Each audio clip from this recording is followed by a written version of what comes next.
Assalamualaikum warahmatullahi wabarakatuh. Perkenalkan, nama saya Faras Febrian. Saya dari kelas 2020B. NIM saya 200407041119. Di sini saya akan menjelaskan materi tentang perubahan sosial atau perubahan masyarakat. Pengertian perubahan sosial menurut para ahli. Menurut Surjono Sukanto, perubahan sosial adalah perubahan-perubahan pada lembaga-lembaga kemasyarakatan di suatu masyarakat dan dipengaruhi sistem sosialnya, termasuk nilai-nilai, sikap, dan pola perilaku di antara kelompok masyarakat. Menurut Kingsley Davis, perubahan sosial adalah perubahan yang terjadi pada struktur dan fungsi masyarakat. Menurut William Osborne, perubahan sosial adalah perubahan yang meliputi unsur-unsur kebudayaan, baik unsur material maupun unsur non-material. Namun yang ditekankan adalah pengaruh unsur material terdapat non-material. Yang dimaksud unsur material kebudayaan adalah benda-benda yang diciptakan oleh manusia, misalnya teknologi. Yang dimaksud dengan unsur non-material adalah hasil kebudayaan yang bersifat lebih abstrak, seperti ide, ideologi, dan kepercayaan. Teori perubahan sosial. Teori perubahan sosial dibagi 4, yaitu teori evolusi, teori konflik, teori siklus, dan teori linear. Yang pertama, teori evolusi. Teori ini melihat perubahan sosial adalah perubahan yang terjadi pada pengorganisasian masyarakat, khususnya dalam hal pembagian kerja. Teori ini berangkat dari pemikiran Herbert Spencer, Emil Durkheim, dan Ferdinand Tönnies. Menurut teori ini, perubahan sosial terjadi lambat dan berlangsung dalam waktu yang lama. Jika mengambil pemikiran Durkheim, maka dasar perubahan sosial ini adalah perubahan masyarakat dari solidaritas mekanik menuju solidaritas organik yang ditandai dengan adanya pembagian kerja. Yang kedua, ada teori konflik. Menurut teori ini, konflik sosial merupakan sumber utama terjadinya perubahan sosial. Konflik sosial terjadi karena adanya pertentangan antara kelas sosial di mana kelompok yang lebih kuat cenderung mendominasi kelompok yang lebih lemah. Teori ini berakar dari pemikiran Karl Marx tentang konflik antar pemilik modal ataupun bourgeois dengan pekerja atau proletar. Yang ketiga, ada teori siklus. Menurut teori ini, perubahan merupakan siklus yang terjadi berulang-ulang, tidak dapat direncanakan atau diarahkan ke titik tertentu. Keempat, ada teori linear. Menurut teori ini, perubahan bergerak menuju tahapan atau titik tertentu. Pandangan ini juga menganggap bahwa perubahan bisa diarahkan atau direncanakan. Bentuk perubahan sosial dibagi menjadi 3, ada berdasarkan waktu, berdasarkan intensitas, dan juga berdasarkan penyebab. Untuk berdasarkan waktu, ada evolusi dan juga revolusi. Evolusi yaitu perubahan yang berlangsung dalam waktu yang lama dan bersifat lambat, misalnya perubahan mata pencarian dari berburu dan meramu menjadi bertani dan berternak.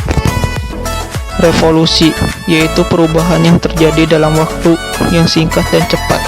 Dalam revolusi, biasanya ada pemimpin yang menggerakkan revolusi tersebut dan ada tujuan yang kuat dari golongan bersangkutan untuk melakukan perubahan. Contoh revolusi adalah revolusi Prancis dari perebutan kemerdekaan Indonesia dari Jepang. Yang kedua, berdasarkan intensitas. Ada perubahan kecil dan juga perubahan besar.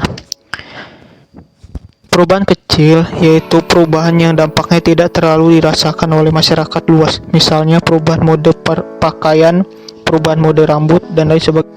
Selanjutnya ada perubahan besar, yaitu perubahan yang dampaknya sangat dirasakan oleh masyarakat luas, misalnya penemuan internet dan komputer yang mengubah cara berkomunikasi secara besar, atau penemuan mesin uap yang mengubah proses produksi dari penggunaan tenaga manusia menjadi penggunaan tenaga mesin. Yang ketiga, berdasarkan penyebab. Ada perubahan yang dihendaki atau direncanakan, ada perubahan yang tidak dikehendaki atau tidak direncanakan. Perubahan yang dikehendaki atau direncanakan yaitu perubahan yang sudah direncanakan terlebih dahulu untuk tujuan tertentu. Perubahan sosial ini sering disebut juga intended change atau planned change.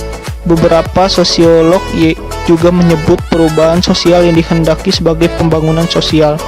Contoh perubahan sosial yang dikehendaki adalah program keluarga berencana, untuk menahan cepatnya pertumbuhan penduduk. Selanjutnya, ada perubahan yang tidak dikehendaki atau tidak direncanakan, yaitu perubahan yang terjadi tanpa direncanakan atau umumnya membawa dampak yang tidak diharapkan oleh masyarakat. Contoh perubahan sosial yang tidak dikehendaki adalah perubahan yang terjadi karena bencana alam, sehingga banyak masyarakat yang kehilangan tempat tinggal dan mata pencariannya, sehingga terlalu beradaptasi dengan lingkungan baru tempat evakuasi. Faktor penyebab perubahan sosial. Yang pertama ada faktor internal, yaitu faktor yang berasal dari dalam masyarakat. Contohnya, bertambah atau berkurangnya penduduk, konflik dalam masyarakat, atau adanya revolusi. Yang kedua ada faktor eksternal, yaitu faktor yang berasal dari luar masyarakat tersebut. Contohnya, faktor lingkungan, peperangan, dan pengaruh kebudayaan lain. Yang terakhir, dampak perubahan sosial. Dampak perubahan sosial ada dua, yaitu dampak positif dan juga dampak negatif.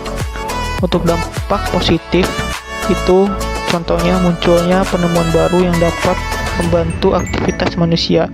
Contoh dari penemuan yang sangat membantu aktivitas manusia adalah penemuan internet, komputer, dan ponsel pintar. Yang kedua ada munculnya nilai dan norma baru yang lebih relevan. Namun di balik dampak positif ada pula dampak negatifnya.